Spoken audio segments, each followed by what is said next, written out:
Еве и последната тема за денес. Во југозападниот дел на Македонија, налик на пречник кој што ги разделува Охридското и Преспанското езеро, се наоѓа прекрасната Галичица. Дел од планината е национален парк, кој што заедно со Охрид и езерото е под заштита на УНЕСКО. Националниот парк ги избогатува содржините овој пат со новата Вија Ферата, односно безбедна патека за алпинистичко искачување на карпа со помагала.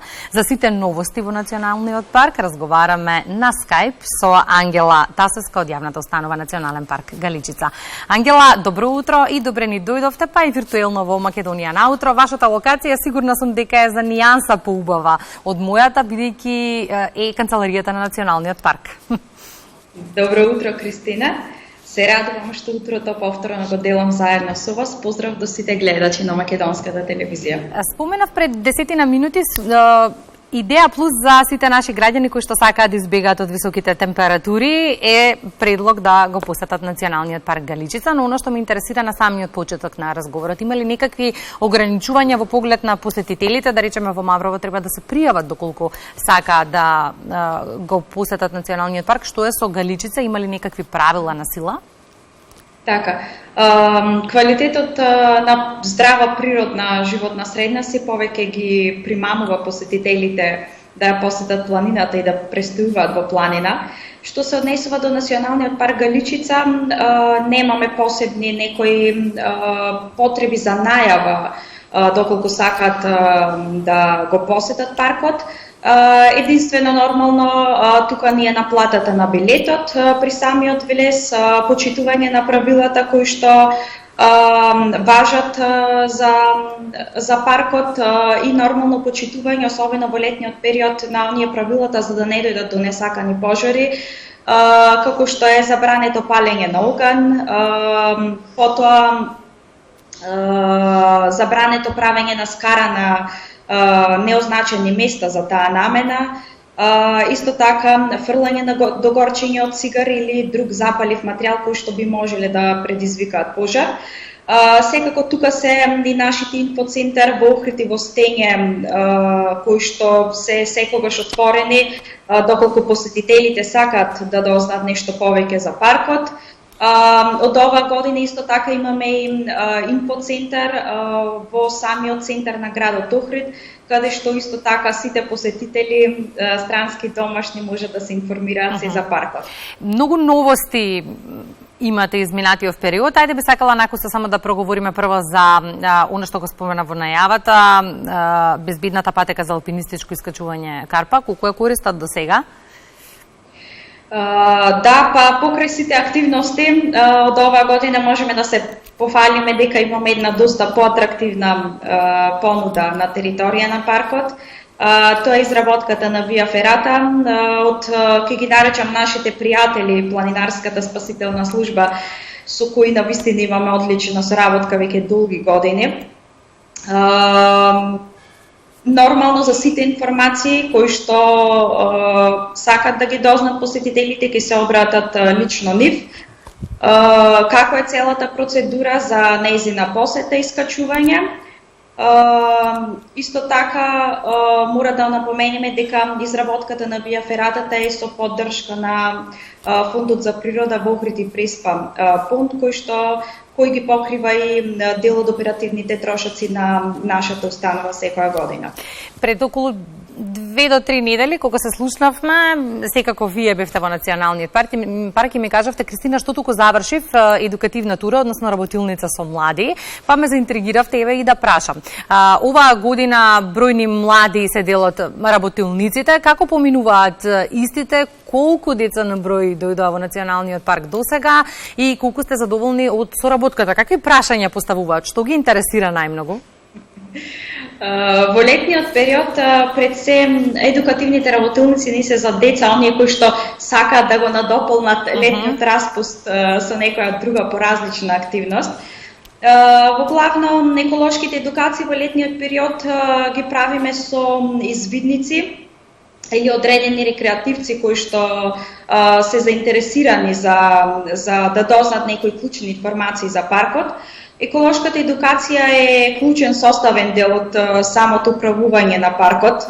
Уште од времето на самата реконструкција од 2018 година, мора да напоминам дека изготвена и стратегија 5-годишна за еколошка едукација во рамки на планот за управување на Националниот парк Галичица, во која се прикажани целите, мисијата, визијата и акциониот план за нејзино управување. Еколошката едукација е долгорочен процес, меѓутоа со активна примена се надевам дека ќе се повеќе го поттикнуваме размислувањето за моменталната клучна состојба за животната средина кај нас и пошироко. Нашите работилници се на различни тематски содржини, опфаќаме различни теми во главна и во договор со училишта, со наставници и како што напоменав, поактивни ни се во текот на школската година, а во летниот период повеќе со одредени рекреативци, планинари, извидници и слични. И сите овие содржини придонесуваат за да расте бројот на посетители во Националниот парк. Изминатиот период дојдов некаде до информација дека на годишно ниво по 150.000 посетители регистрира Националниот парк, иако можеби е рано да ја сумираме оваа летна туристичка сезона, но како стоиме во моментов со посетите и колку од оние кои што доаѓаат во Националниот парк се домашни, а колку странски посетители? Па оваа година значително имаме подобрување во однос на посетителите, особено од страна на странските туристи. Домашните си остануваат домашни, не посетуваат постојано, а во однос на странските имаме навистина големо подобрување. И кога станува збор за националното богатство, секако мораме да продискутираме за грижата за истото. Од една страна имаме државната институционална поддршка и грижа, а од друга страна нашата индивидуалната. Како стоиме и со едната и со другата? Заштитените подрачја, особено националните паркови, представуваат најрепрезентативниот дел во однос на националното богатство кога се работи за негова заштита. Со самото прогласување на заштитени подрачја, државата придонесува за заштита на природното и културното богатство. Нормално тука се донесени голем број на законски и подзаконски акти кои што го опфаќаат сеопфатно прашањето за заштита на животна средина. Но секако имаме и низа пропусти тука. Нормално тука е делот со финансирање, постојаната борба со прекомерната урбанизација, дивоградбите, изградбата на хидроцентрали и слично. Во однос на индивидуалната имаме навистина еден долг пат за одење. Што најмногу ви пречи вам кога ќе дојдат посетителите во Националниот парк Галичица? И зашто доколку може, што најмногу ви пречи од одредени посетители на Националниот парк и што доколку има можност да донесете правило, истото да се регулира или санкционира, би вовеле? Зашто? Ѓубрето, отпадот. За жал, се уште најверојатно работиме на ширење на еколошката свест за оставање на отпадот после убаво поминатиот ден во планина. Се надевам дека ќе се коригира тоа во иднина. И за сите оние кои што размислуваат каде да поидат во периодот кој што следува, на агендата го имаат Националниот парк, кое е местото кое што топло им препорачувате прво да го посетат и дали е тоа вашето омилено или пак? Во однос на рекреативниот дел, имам повеќе омилени искрено места.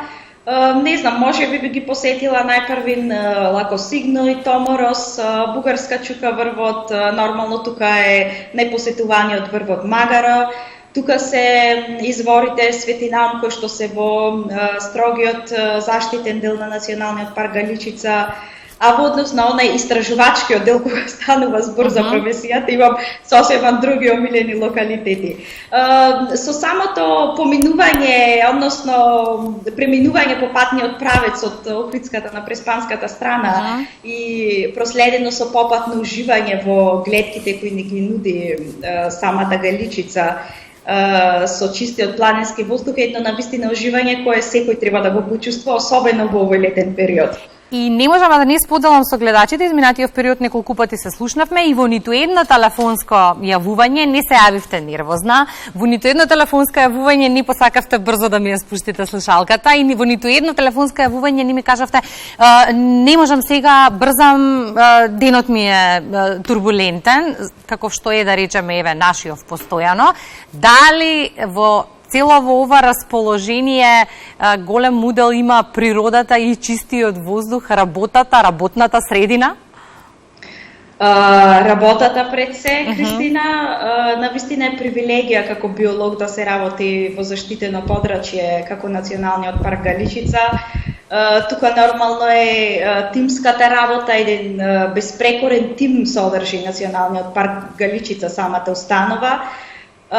Природата си го прави своето, самиот престој, особено летниот период, повеќе престојуваме во природа кога вршиме мониторинг на различни видови и животни. Мислам дека тоа е клучот за убавото расположение. Тоа е всушност и одговорот за нас и нашите гледачи. Секое слободно време, ресетирањето од напорната работна недела да го бараме на во вашата работна средина, во природа. Ангела, благодарам многу за гостувањето во денешното издание на Македонија наутро. Благодарам, Кристина. Се гледаме. Се гледаме секако некаде на почетокот или крајот на септември да ја сумираме и летната туристичка сезона и да видиме како поминало се. Во меѓувреме потсетуваме сите вие кои што ќе појдете на планина во текот на викендот. Однесувајте се исто онака како што се однесувате дома. Внимавајте на оно што го оставате зад себе.